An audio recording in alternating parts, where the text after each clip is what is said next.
किसी समय की बात है, एक राजा ने अपने दरबार में पंडित जी को पूजा पाठ के लिए बुलाया। पूजा के बाद राजा ने पंडित जी से 3 जटिल सवाल पूछे। 1. भगवान कैसे दिखते हैं? 2. भगवान कहां तक देख सकते हैं? 3. भगवान क्या करते हैं? पंडित जी थोड़े सोच में पड़ गए और बोले, महाराज, इन सवालों के उत्तर देने के लिए मुझे थोड़ा समय चाहिए। राजा ने उन्हें 1 महीने का समय दिया। पंडित जी घर लौट आए, लेकिन कई दिनों तक उत्तर नहीं सूझा। उनकी परेशानी देखकर उनका बेटा बोला, पिताजी, आप क्यों चिंतित हैं? पंडित जी ने उसे राजा के सवालों के बारे में बताया। बेटे ने आत्मविश्वास से कहा, पिताजी, आप चिंता ना करें, मैं इन सवालों का उत्तर दूंगा। अगले दिन दोनों राजा के दरबार में पहुंचे।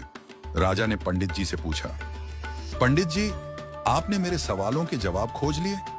पंडित जी ने कहा, महाराज, मेरे बेटे ने इन सवालों के उत्तर देने का जिम्मा लिया है। राजा ने पूछा, तो बताओ, पहला सवाल, भगवान कैसे दिखते हैं?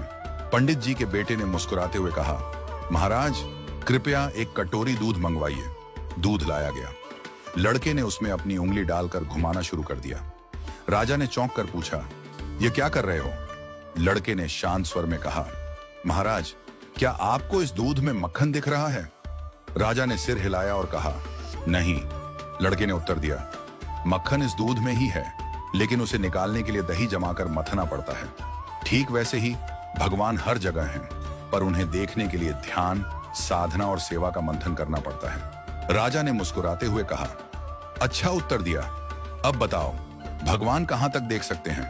पंडित जी के बेटे ने कहा, महाराज, कृपया एक दिया मंगवाइए और उसे जलाइए। दिया जलाया गया और उसकी रोशनी चारों ओर फैल गई। लड़के ने पूछा, इस दिए की रोशनी कहां तक जा रही है?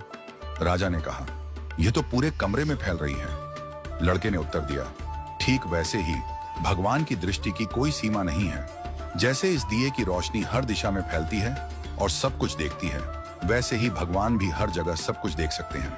राजा ने संतुष्ट होकर कहा, बहुत अच्छा उत्तर दिया।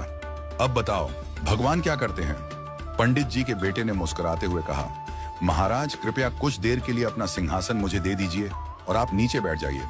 दरबारियों में खुसर पुसर होने लगी, पर राजा को जिज्ञासा थी, इसलिए उसने उसे सिंहासन पर बैठने की अनुमति दे दी। लड़का सिंहासन पर बैठकर बोला, महाराज, अब देखिए, अभी तक आप राजा थे और मैं आपकी प्रजा था, लेकिन अब मैं राजा हूं और आप मेरी प्रजा हैं। यही भगवान की लीला है। भगवान जिसे चाहते हैं उसे ऊंचाई पर बिठा देते हैं और जिसे चाहते हैं उसे नीचे उतार देते हैं। यही उनका काम है। राजा यह सुनकर चकित रह गया। उसने पंडित जी और उनके बेटे की चतुराई की सराहना की